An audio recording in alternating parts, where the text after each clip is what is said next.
வணக்கம். இது தமிழ் குரலின் சிறப்பு நேர்காணலில் இன்றைக்கு நம்மோடு இணைந்திருக்கிறவர் ஃபர்ஸ்ட் லைன் மீடியாவின் முதன்மை ஆசிரியர் மூத்த பத்திரிகையாளர் ஐயா முனைவர் உமாபதி அவர்கள். சார் வணக்கம் சார். தமிழ்நாட்டினுடைய மூத்த அரசியல் தலைவர் டாக்டர் ராமதாஸ் அவர்கள் அரசியல் ரீதியாக பல விஷயங்கள் பேசுபவர்களானதை தாண்டி இப்போ பர்சனல் விவகாரம் வருது. குறிப்பாக அவருடைய மகன் அன்புமணி ராமதாஸ் அவருடைய ஆதரவாளர்களே அதை எடுத்து போட்டு அது மிகப்பெரிய விவாதமாகவும் மாற்றிக்கிட்டு இருக்காங்க. எப்படி பார்க்க வேண்டியிருக்கு சார்? அவருடைய 2 திருமண நாள் கொண்டாட்டங்கள் அப்படிங்கிறது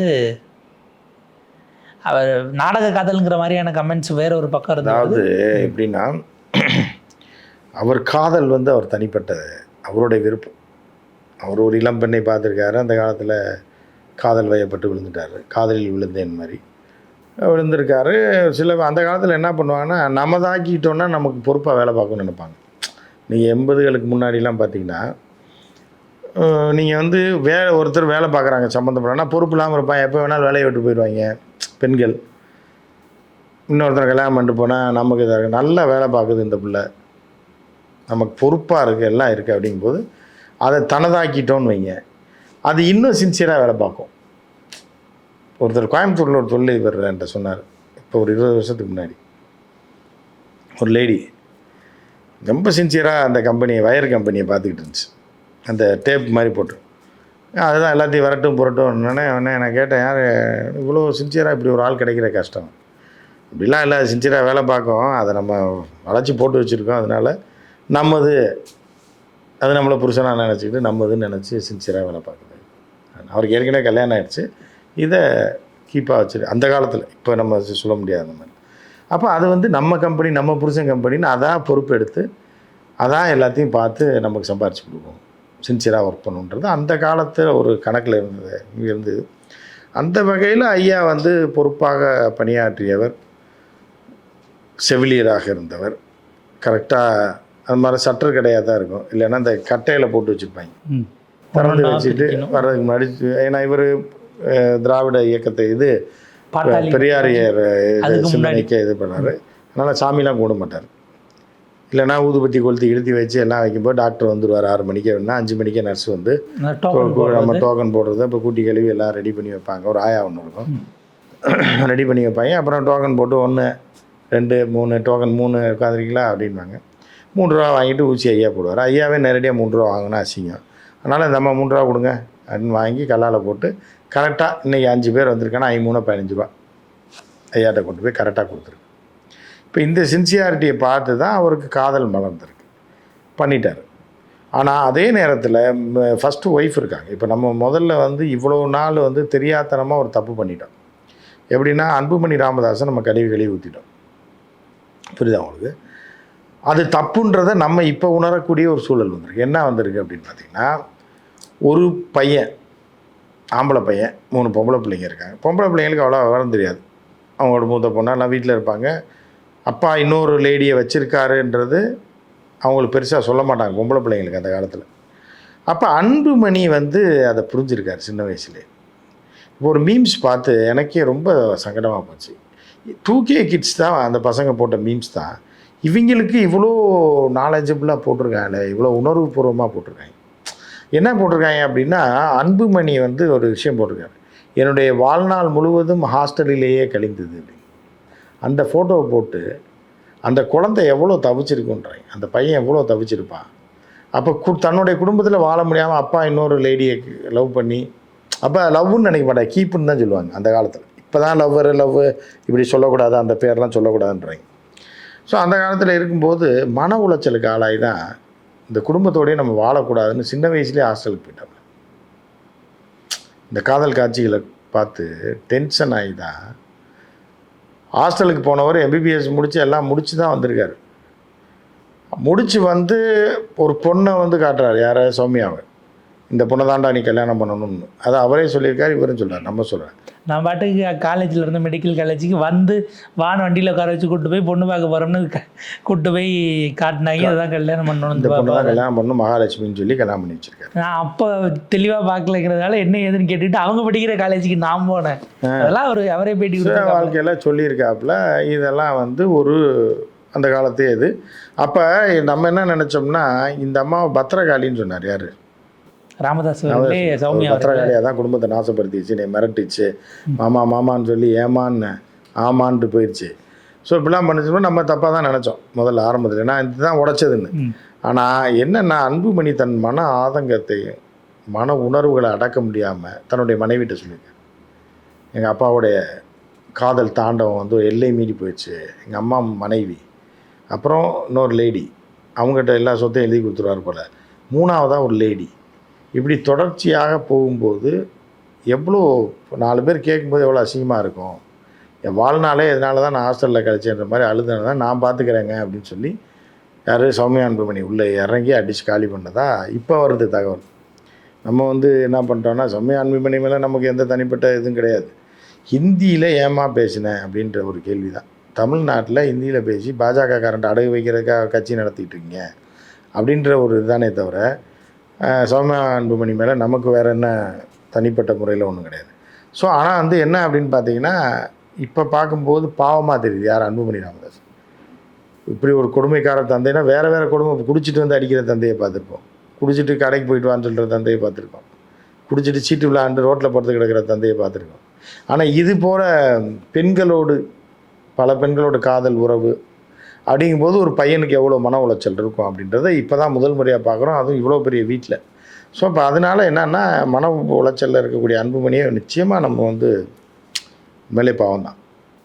இப்போ இது எங்கே அடுத்த கட்டத்துக்கு அது முதலாக மாறுது அப்படின்னா, தனிப்பட்ட வாழ்க்கையை அது 2 குடும்பங்கள் சார்ந்தது, அவங்க குடும்பம் சார்ந்ததுங்கிறத தாண்டி கட்சியை பாதிக்குது. யாருக்கு எம்எல்ஏ சீட்னு அவங்க முடிவு பண்ணுவாங்க, இல்லை எம்எல்ஏக்கள் போய் காலில் விழுறாங்க, அடுத்த பொறுப்புக்கு யார் வரணும்னு அவங்க முடிவு பண்ணுவாங்க. ஒரு ட்ரஸ்ட்டில் அவங்கள தலைவராக போட்டிருக்காங்க, விஸ்வகர்மா ட்ரஸ்ட்டில். இப்படியான விஷயங்கள் வரும்போது தான் அது பொது பிரச்சனையா அப்படிங்கிற இடத்துக்கு வருது இல்லைங்களா? இப்போ இதை செட்டில் பண்ணுறதுக்கு ராமதாஸ் அவர்கள் தானே இல்லை. அதை தான் என்ன பண்ணுறாருன்னா இப்போ அதை வந்து 2 பேருமே சொல்லாமே உழவு ஓட்டிக்கிட்டு இருந்தாங்க. அவங்களுக்கு இப்படின்றது அவர் அப்படின்றது மக்களுக்கு புரியலை. என்ன இது சம்மந்தமே இல்லாமல் காந்திமதியை கொண்டு வர்றாரு மகளை, என்னடா இதுன்னு புரியாமல் கட்சிக்காரங்களே குழம்பியிருப்பாங்க, வன்னிய மக்களே குழம்பியிருப்பாங்க. ஏன்னா மகன் போனதுனால மகளை கொண்டு வர்றாங்க. ஆனால் அதுக்கு 2 மாதம் அப்படின்னு நினச்சிப்பேன். அதுக்கு 2 மாதத்துக்கு முன்னாடி தான் சொல்கிறீங்க எனக்கு பெண்கள் அரசியலுக்கு வர்றதில்ல, உடன்பாடு இல்லை, ஆனால் சௌமியாவை கொண்டு வந்து அவன் நிப்பாட்டினான்னு நீங்களே தான் பேசுகிறீங்க சொல்கிறாரு. அதுக்கு அடுத்து என்ன பண்ணுறாருன்னா ஊரே கிளப்பி விடுது, அந்த அம்மாவுக்கு சொத்தை எழுதி வச்சிருவாரு, புரியுதா? அப்படிங்கும்போது அப்படிலாம் கிடையாது, சொத்தும் கட்சியும் அன்புமணிக்கு தான். நான் இருக்க வரைக்கும் இல்லை, நான் இல்லாததுக்கப்புறம் அன்புமணி என்னென்ன இருக்காப்புல இருக்க வரைக்கும் சொல்லிட்டு பொட்டுன்னு ஏதாவது ஒன்று ஆயிடுச்சுன்னா அந்த அம்மா டேக் ஓவர் பண்ணிடுச்சுன்னா புரியுதா உங்களுக்கு? என்டிஆருக்கு பிறகு ஒரு குழப்பம் வந்துடும், சிவபார்வதி பண்ண மாதிரி ஏதாவது பண்ணி விட்டுருச்சுன்னு வைங்க.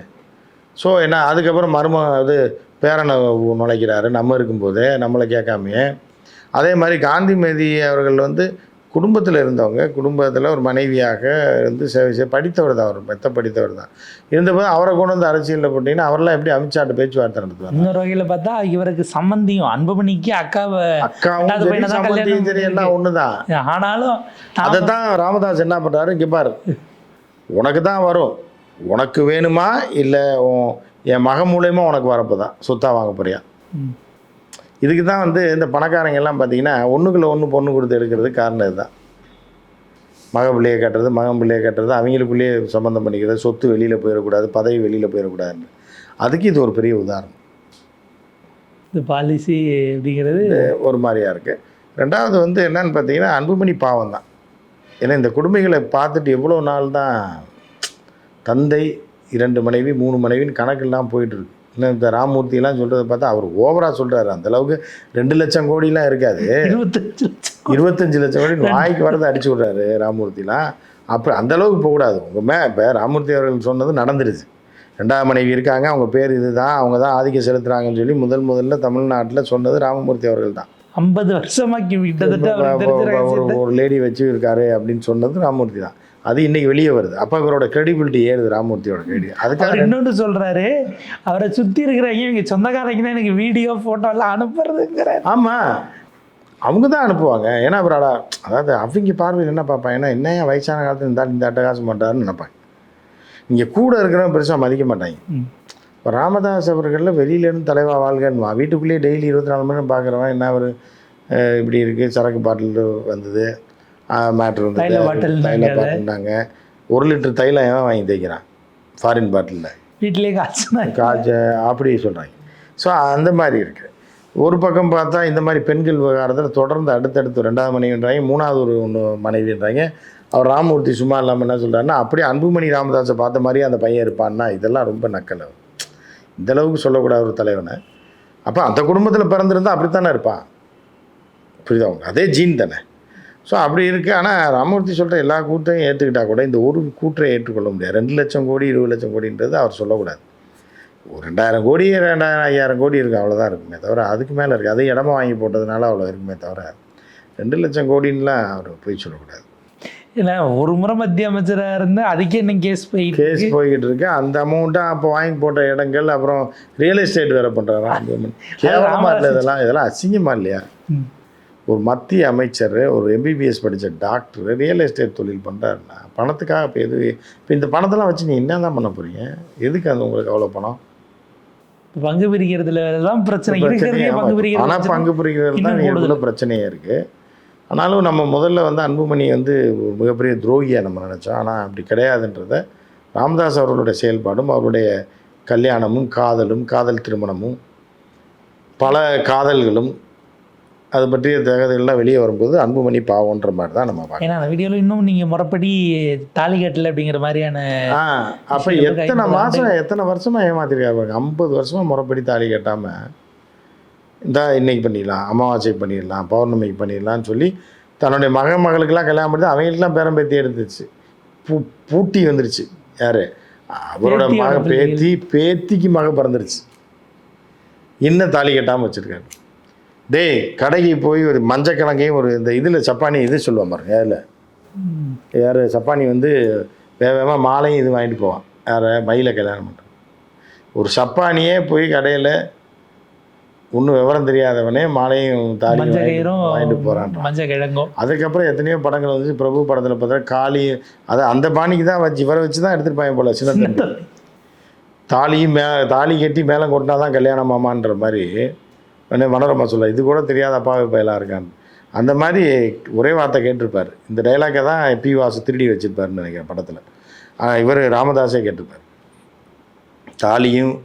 தாலி கட்டி மேலே கொண்டா தான் கல்யாணமாம்மா, 40 வருஷமாக உன்னை வச்சு நான் குடும்பம் நடத்தலையா அப்படின்னப்போ அந்த அம்மா சென்டிமெண்ட்டாக ஆஃப் ஆயிருக்கு. ஸோ இந்த மாதிரியே உருட்டி 50 வருஷம் கொண்டுட்டா இருப்பாருங்க. பெரிய விஷயந்தாங்க. ஏன்னா இப்போ நிறைவாக நான் கேட்குறது வந்து தொண்டர்களுடைய மனநிலை என்ன ஆகும்? என்ன தொண்டர்கள் பாப்பா தலைவனோட ஒவ்வொரு தான் வெளியில் வருது. நாடக காதல் இவர் பேசினார்ல, ஜீன்ஸ் பேண்ட்டை போட்டுக்கிட்டு கூலிங் கிளாஸை போட்டுக்கிட்டு வந்து லவ் பண்ணி அது இவரோட மேட்டர் தான் சொல்லிட்டாரு போல. இவர் அந்த காலத்தில் கூலிங் கிளாஸ் போட்டுப்பார் தெரியுமா ராமதாஸ்? ஃபோட்டோஸ் பழைய இதில் பூராமே கூலிங் கிளாஸ் இல்லாமல் அவர் வெளியே வரவே மாட்டார். ரேபான் கிளாஸ் போட்டுப்பார், பேண்ட் தான் போட்டுப்பார் ஆரம்பத்தில். அப்போ இவர் சொன்னதுன்னா இவரோட அனுபவத்தை சொல்லிப்பார்ல. பேண்ட் சட்டை போட்டு கூலிங் கிளாஸ் போட்டு நாடக காதல் பண்ணியிருக்காரு அப்படின்னப்ப இவர் அதே தோற்றத்தில் தான் இருப்பார்.